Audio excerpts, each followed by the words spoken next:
Coucou tout le monde! Vous voulez apprendre à réaliser une pochette pour votre PC portable? Justement, ça va être le tutoriel d'aujourd'hui.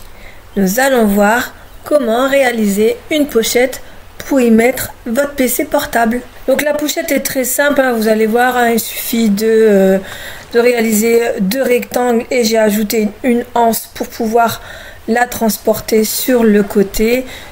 Et il n'y a rien de compliqué, hein. Vous pouvez même ajouter des poches plaquées à l'intérieur. Je vous explique dans cette vidéo comment le tracer sur mesure, mais je vous donne un exemple pour un PC portable qui mesure 21,5 cm sur 31,5 cm, mais vous inquiétez pas, je vous donne les explications pour le tracer sur mesure. Désolée, j'ai ma voix un peu cassée parce que j'ai été malade ces derniers jours, donc j'espère que ça vous nuira pas trop pour cette vidéo. En tout cas, je m'en excuse d'avance. Donc je réalise régulièrement des vidéos couture et broderie, donc si tu veux pas en louper une seule, n'hésite pas à t'abonner. Les patrons sont gratuits à usage privé, bien sûr. Et surtout, n'hésite pas à mettre un petit commentaire sous la vidéo, et si t'aimes pas mettre un petit commentaire, un petit cœur ou un merci, c'est énorme pour moi. Donc je compte sur toi. Alors, on fait cette pochette. À tout de suite après ça.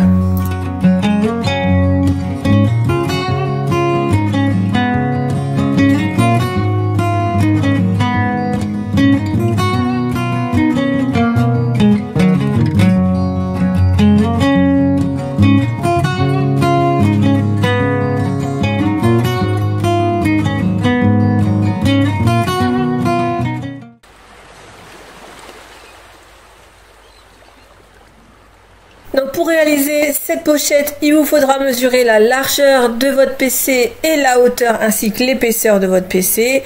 Et ensuite faire cette formule de calcul pour calculer les rectangles qu'il vous faudra pour réaliser cette pochette. Donc on va prendre la hauteur, on va ajouter 3 cm d'aisance plus l'épaisseur, la taille de votre PC, hein, de l'épaisseur, et on va ajouter 2 cm de marge de couture. Donc ça va vous faire l'hauteur finale de votre rectangle. On fait la même chose pour la largeur. On prend la largeur du PC, on ajoute 3 cm d'aisance plus l'épaisseur du PC et les 2 cm de marge de couture. Donc on obtient la largeur finale de votre rectangle. Donc par exemple pour un PC de 21 cm et demi sur 31,5 avec 2 cm d'épaisseur, j'obtiens un rectangle de 28,5 cm et donc en hauteur, hein, et 38,5 cm de largeur. Vous inquiétez pas, hein, je vous mets les formules de calcul dans le livret qui sera à télécharger.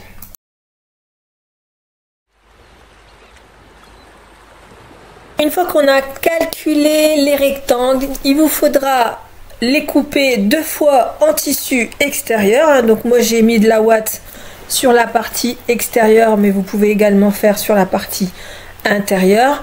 Et il vous faudra 2 pièces intérieures. Ensuite j'ai pris une sangle de la largeur de mon PC, donc ici 38,5 cm.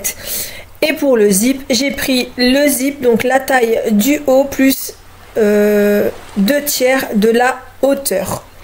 Et j'ai pris 2 bandes de 8 cm sur la largeur du zip. Donc pour assembler cette pochette, on va d'abord commencer par le zip. Donc pour ça, on prend le zip et les petits morceaux qu'on a découpés sur le côté, on va les plier en deux et positionner ce rectangle en sandwich sur le zip. Donc vous pliez en deux, hein, comme ça on a le centre du rectangle. On pose le zip sur le milieu du rectangle et on rabat le rectangle par dessus. On va venir mettre une épingle de chaque côté. On va venir coudre à 1 cm du bord de chaque côté.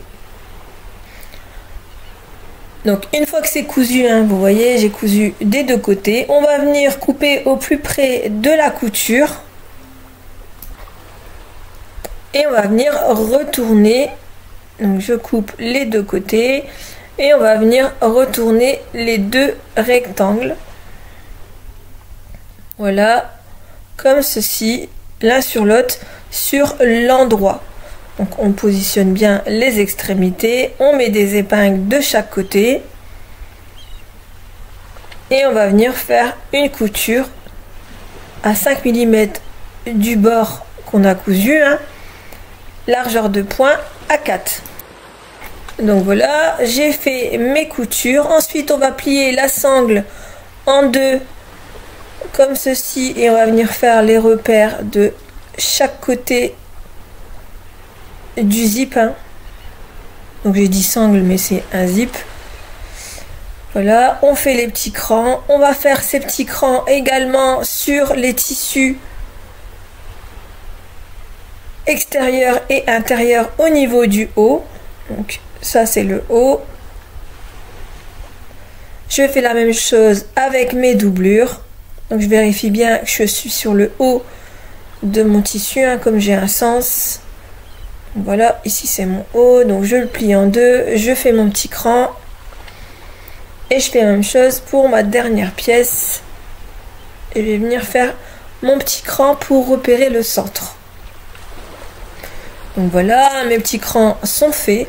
Ensuite, on va prendre le zip comme ceci. Donc là, il est l'endroit et ma pièce elle est à l'endroit. Je vais venir retourner comme ceci le zip au niveau du repère. Je vais venir épingler tout le long jusqu'à arriver à mon extrémité en laissant 2 cm. Je vais venir faire 2 petites entailles de chaque côté pour venir faire coller en fait ma sangle comme mon zip. Oh là là. Donc on va venir coller le zip sur le bord du tissu comme ceci. On va faire la même chose de l'autre côté. Donc je mets au même niveau mon extrémité et je viens faire 2 petits crans comme on a fait tout à l'heure pour venir positionner correctement le zip. Et ensuite je vais venir épingler tout le long. Donc ensuite vous pouvez faire une couture en suivant le zip à ce niveau là. Ça va être plus simple après pour le coudre. Sinon vous faites en même temps que la doublure. Donc moi je vais faire en même temps que la doublure, mais moi je vous conseille de faire une couture préalable à ce niveau là, comme ça vous avez déjà la marque de la couture pour ensuite pouvoir coudre la doublure. Donc maintenant on va venir poser la doublure.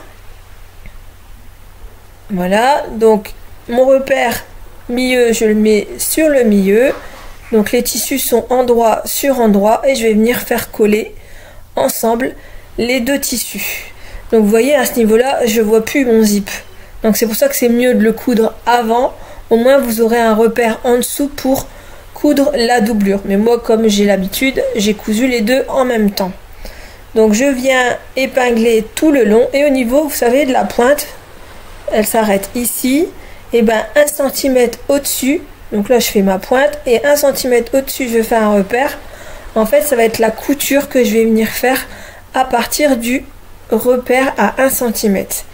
Donc je viens faire la même chose de l'autre côté. J'épingle tout le tour. Voilà. Donc ici mon tissu s'arrête, donc je vais faire ma marque. Comme ça je sais où il s'arrête mon tissu. Et 1 cm plus haut je fais une deuxième marque. Et là du coup je vais coudre tout le tour en suivant mon zip. Donc voilà, hein, ma couture est faite. Donc moi en fait j'ai suivi le zip avec mon pied de biche. Donc je vérifie que ma couture est bien faite, hein. Si elle n'est pas bien faite, n'hésitez pas à remettre un petit coup de piqûre pour être sûr de bien coudre votre zip. Ensuite on va retourner l'ouvrage comme ceci. On va venir poser l'extérieur, donc endroit sur endroit du zip à l'autre extrémité du zip. On va venir faire correspondre les côtés comme on a fait. Donc moi j'avais des marques donc c'était plus simple. Sinon vous venez mesurer, hein. Donc on vient faire correspondre les côtés et ensuite on va épingler tout le tour. On n'oublie pas de faire les petits crans au niveau des courbes et on va venir faire correspondre le zip comme tout à l'heure sur le bord du tissu. Donc comme j'ai dit, hein, après que vous avez épinglé, vous pouvez venir faire la couture à ce moment-là, mais moi je vais faire la couture après avoir posé ma doublure. Donc ici je le mets au même niveau que précédemment et je vais venir faire mes deux petites entailles, voilà, et je vais venir positionner le reste de mon tissu.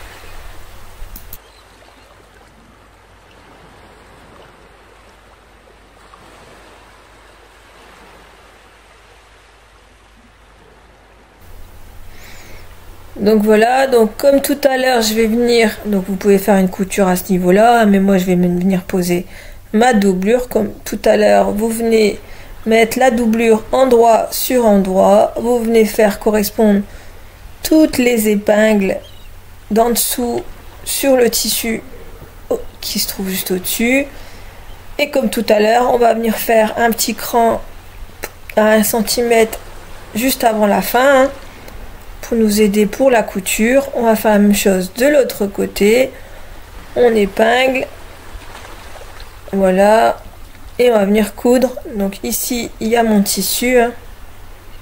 Donc je le mets bien correctement, hop, donc ici il y a mon tissu, je vais venir faire ma petite marque et à 1 cm plus haut je vais faire une autre marque pour débuter ma couture. Donc ma couture est faite au plus près du zip, donc on vérifie en retournant voir si les coutures sont bien faites, sinon n'hésitez pas à remettre un petit coup à la machine, hein.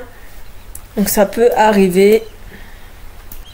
Donc une fois que c'est bon, on va venir prendre la sangle et on va venir la positionner au centre, enfin vous la mettez un petit peu où vous voulez, mais ici je l'ai mis au centre, mais vous avez vu dans un autre modèle je l'ai mis un peu plus haut, donc c'est vous qui voyez. Donc vous épinglez, donc soit vous faites une couture de maintien pour fixer les bords, ou alors vous faites comme moi, vous mettez des épingles si c'est suffisant pour vous. Ensuite on va venir retourner l'ouvrage et on n'oublie pas de laisser le zip ouvert. On va venir faire correspondre les deux tissus extérieurs ensemble comme ceci, on va venir les épingler ensemble. Ensuite on va épingler les côtés, donc on va, voilà, positionner les tissus bien bord à bord. À ce niveau là on va venir ressortir, vous savez, l'extrémité de la fin du zip. On fait la même chose de l'autre côté, hein. On épingle les extérieurs. Au niveau du zip on va venir ressortir la petite languette de 1 cm et ensuite on va faire correspondre les deux doublures ensemble. Donc on épingle comme ceci, on fait la même chose sur le bas et on va venir mettre une marque au niveau du bas, voilà, pour l'ouverture. On va venir coudre tout le long, voilà, on passe bien au-dessus du petit vous savez, le petit truc qu'on a laissé pour le zip, hein, dépassé, et on va coudre à 1 cm du bord. Donc une fois qu'on a cousu tout le tour, on va cranter les angles comme ceci, hein. Voilà, et on va venir retourner l'ouvrage par l'ouverture. Donc moi j'ai mis en accéléré, sinon ça aurait été beaucoup trop long. Donc on ressort bien toute la pochette par l'ouverture, hein, délicatement, pour pas faire sauter les coutures qu'on a laissées sur le bas. Ensuite on vérifie que les angles sont bien cousus, donc on fait bien ressortir les angles, hein. Si vous voyez que c'est pas bien cousu, vous faites un petit point de couture. Vous voyez ce que ça donne au niveau du zip. Donc voilà, hein. Maintenant on va prendre l'ouverture qui se trouve à l'intérieur. Donc Voilà, on replie d'1 cm les tissus et on vient fermer cette ouverture au plus près du bord. Donc voilà, votre ouvrage est maintenant terminé. Vous voyez, c'est très rapide à faire et c'est super pratique lorsqu'on veut transporter un PC dans un sac ou en voyage, hein. Au moins il est protégé. Vous pouvez même y mettre d'autres choses comme par exemple le chargeur ou pourquoi pas la souris à l'intérieur. Donc il vous reste encore quelques jours pour Noël, hein. Ça c'est, je pense que c'est une bonne idée pour un cadeau de Noël. Donc j'espère que ce tutoriel vous a plu. En tout cas, je l'ai fait pour moi, pour un cadeau qu'on va offrir à Noël. Du coup, je me suis dit, tiens, pourquoi pas le faire pour vous. N'hésitez pas à mettre en commentaire ce que vous pensez de cette vidéo. Et si tu veux pas louper une seule de mes vidéos, n'oublie pas de t'abonner. Si vous le faites une fois et on n'en parle plus. Je compte sur vous. À bientôt pour un nouveau tutoriel.